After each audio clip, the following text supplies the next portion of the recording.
you must embrace the breadth of your own existence without apology, even if they try to take it from you.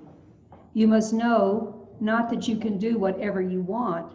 You are not a kudzu vine eating entire hillsides for the purpose of feeding your own lush life. You must know instead that inside you are entire universes, milky blue, magenta, and gold, expanding. But to actually be free, you must know and you must fight for everyone else. Being free is not a license, a promise.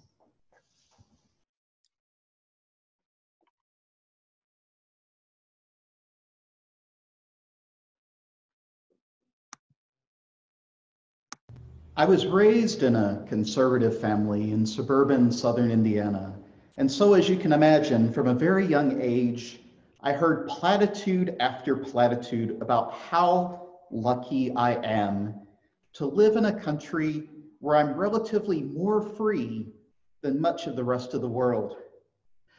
To this day, many of my family are loyal patriots, hanging the flag up on the 4th of July and proudly saluting our country at every opportunity.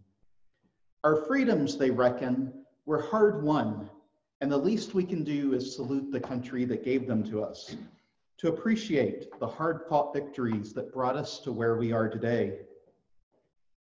In my youth, I accepted this without question. We are a country built on liberty, under the proposition that all are created equal. I was told there was nothing I could not do, and that there were opportunities open for me that I never would have had anywhere else. Indeed, in the words of my ninth grade English teacher, America is the greatest country on earth. Or so I thought. How lucky I am to have been born here at this time in this place of all the countries on earth, I was told. It seemed I was truly blessed. Of course, over the years, I found many complications in this thesis, not least of which is the fact that my position of being raised and assigned a white male in a society where white males have most of the power gave me privilege that others do not. Indeed, had I been born in another body or assigned a different sex at birth or lived in a different region of the country or with a less supportive family, things might have gone very different for me. My relative success is a lot more complicated than merely giving all the credit to an America where the results are still so uneven. Yet despite all this, folks seem to have an unquestioning support of what they see as the foundational cornerstones of our country, our freedoms.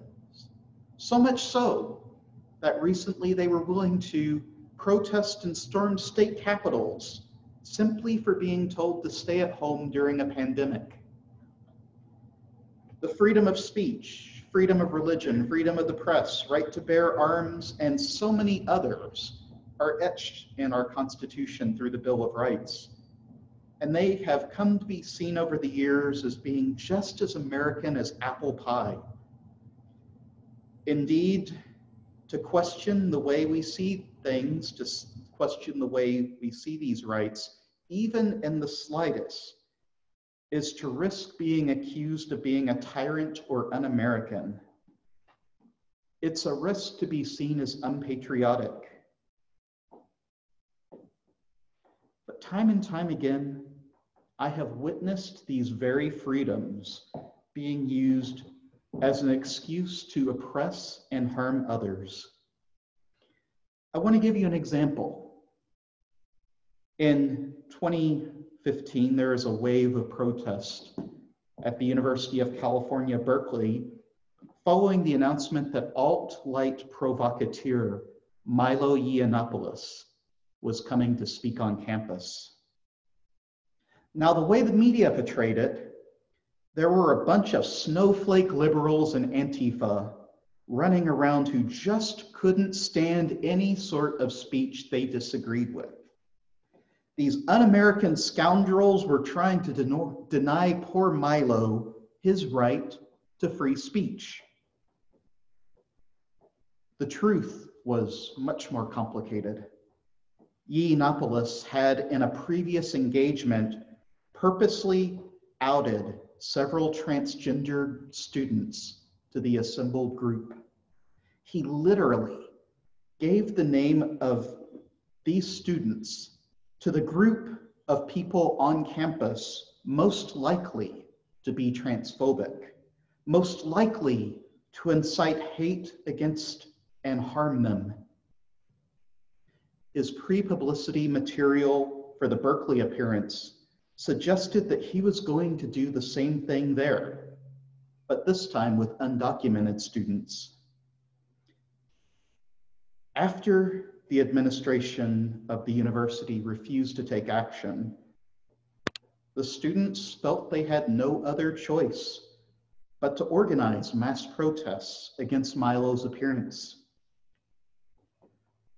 Real students, real people were in danger, and yet the majority of people in America sided with Milo, defending his right to speak in Berkeley over the rights of the students he was planning on outing to have safety on campus.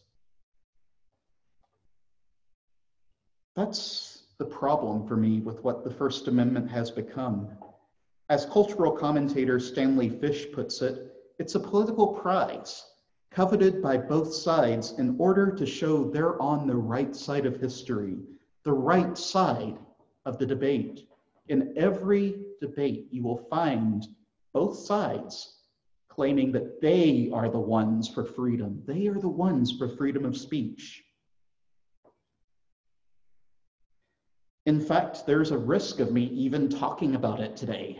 There's a risk that somebody's going to find this and twist my words in order to be an attack on me. It's happened so often. But it needs to be said, because while we waffle, real people are hurt, their lives literally put in jeopardy by irresponsible actors who misuse their liberty in destructive ways. The result is, rather than strengthening their rights, their actions destroy our trust in one another and erode the very foundations of the democratic process, forcing some into the closet to avoid real violence and harm. Over the last year, I've had the privilege to work with my former seminary advisor and professor, Dr. Sharon Welch, researching the way our concepts of freedom, especially freedom of speech, is misused in order to justify speech and actions that, if allowed to flourish, would lead to tyranny. The results have been sobering, to say the least, and we were honored to present some of the results at a workshop during General Assembly last week.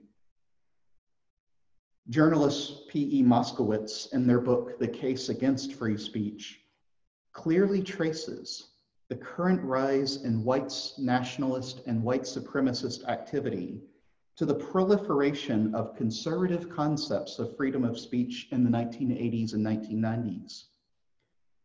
After losing ground in the culture wars of the 1960s, Moskowitz says that conservatives sought to retain the power of rich white males in institutions of power by emphasizing an absolutist conception of freedom of speech, in which virtually anything goes. The result is that morally, we've lost the ability to distinguish good speech from bad speech, from dangerous speech. And the result has been a tolerance of the intolerable, and a belief that we must tolerate even the most vile speech, the most threatening speech, in order to be a free society. Moskowitz says this has allowed a resurgence in the far right that threatens the foundations of the American way of life. in which white nationalist and neo-fascist ideas and groups have gone mainstream. The culmination being that a couple of weeks ago, the President of the United States literally used a Nazi triangle to demonize his opponents on the left.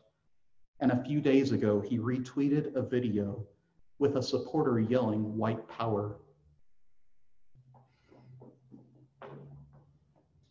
If you can tell, this isn't going to be one of my happy sermons.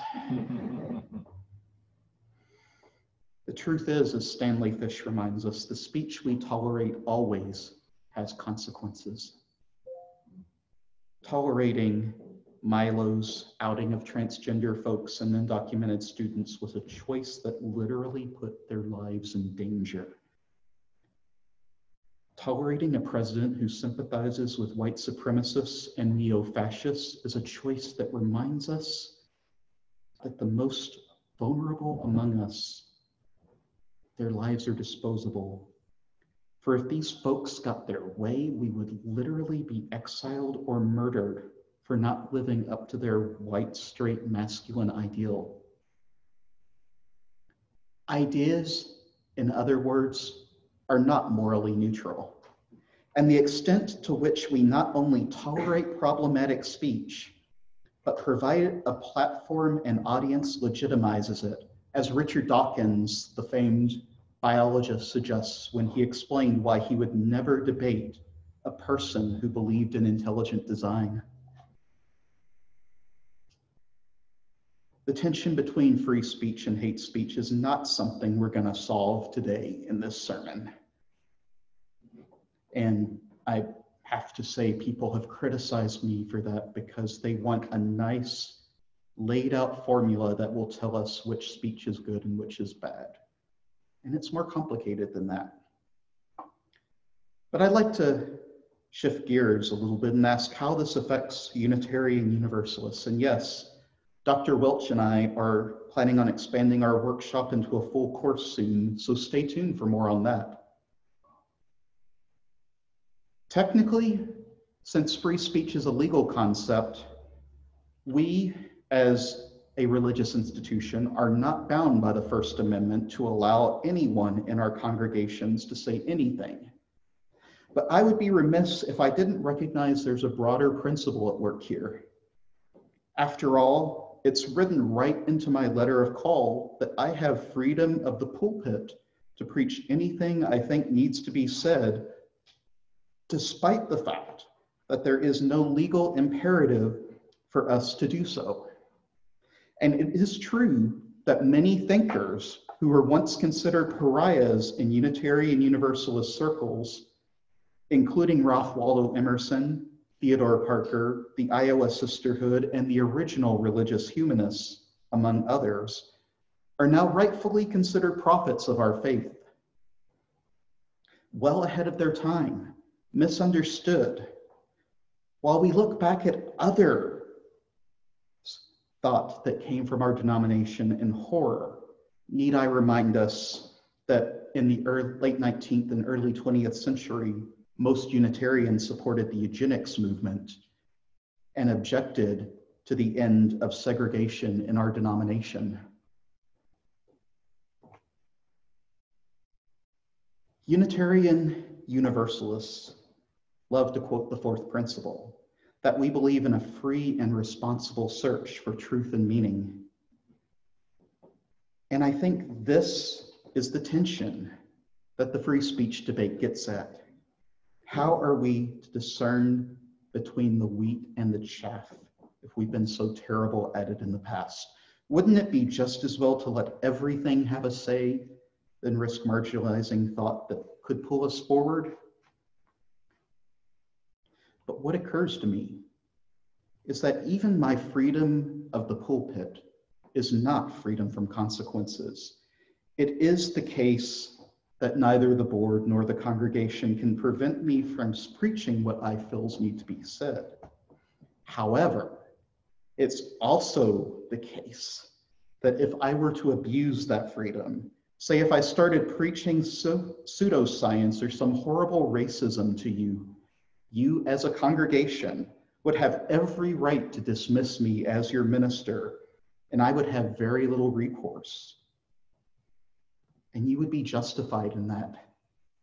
Even in this regard, there's a constant tension between freedom and responsibility.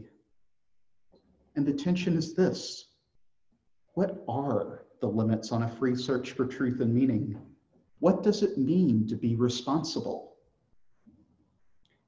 Indeed, the responsible part is a relatively recent addition to our principles and purposes. You might be interested to know that the original 1961 version of the principles suggested that we believe in a free and disciplined search for truth and meaning. Reverend Walter Royal Jones, who is chair of the commission that drafted the current version of our principles in 1984, said that the word disciplined was changed to responsible to remind us all that as Unitarian Universalists, our search for truth and meaning is free, but it is not done by disparate individuals, but as a community. We search for truth together because we hold one another accountable for our beliefs and to help one another grow. In other words, we learn from each other and we ask, what if everyone did that? Our freedom exists paradoxically because of other people. And isn't that the best purpose of a religious life? To remind us that we are connected to one another, that what one of us does affects us all. As Nick Montgomery and Carla Bergman suggested in their book, Joyful Militancy, my freedom is not about being unrestricted, but about a willingness to have intimate, interdependent relationships and the commitment to face the world together. Imagine if, to give one example, instead of adopting eugenics propaganda in the late 19th and early 20th centuries, Unitarians had instead listened to people of color, women, poor folks, disabled folks, and immigrants who were telling us how harmful these beliefs were. Imagine if we'd had the depth of relationship to trust one another and to examine our own prejudices on that basis. That is what social justice activists mean when they say to listen to those people who are impacted the most. They are the ones who can tell us how much our beliefs are hurting them. There is still so much room for inquiry under this concept. We're still free to examine how to make life better for folks, what policies need to be in place for systemic change, and of course, we're free as people on a religious quest to ask the hard questions, like what is the meaning of life, whether a God or gods exist, and what happens to us after we die.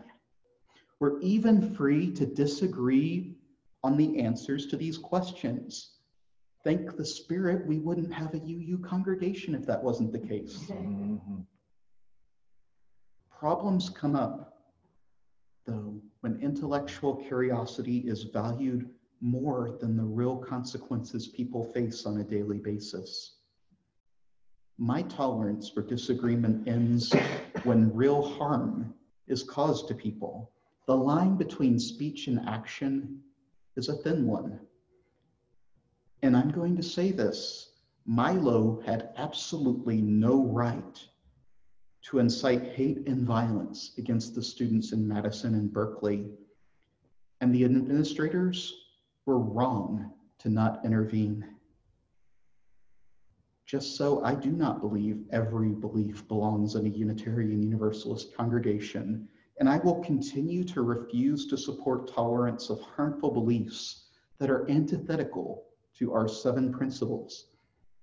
Because freedom is important, but freedom demands responsibility enacted in community, and it is irresponsible to equate beliefs about the dignity of people or the earth with philosophical, political, or theological debate. As you might have guessed, I do not think that we ought to, as a society, I do think that we ought to, as a society, re-examine the way we've interpreted the First Amendment over the last 40 years. In the end, I believe we will become better stewards of our freedom by exercising them in relationship with one another, by remembering that no person is an island, and striving not only to be heard, but also to listen to one another and be accountable. This is the work I believe we are called to do in the world right now, to hold the institutions that hold so much power, so much sway over people's lives to account. And it is sacred work that must be done together. This is, I hope, but the beginning of a larger conversation in our faith and in our nation. The thing I want you to take away today are the words of American writer Emma Lazarus. Until we are all free, we are none of us free. My freedom is bound up in your freedom, and there is no such thing as partial freedom. We need one another if we are all to get free. And I loved Judy's words in her joy today. Let's think of it as Interdependence Day and not Independence Day. Because we need one another, folks. We need one another if we're going to survive. May we have the courage to build systems of accountability that will transcend mere principle to find ways for us to be together, to be free together. May it be so.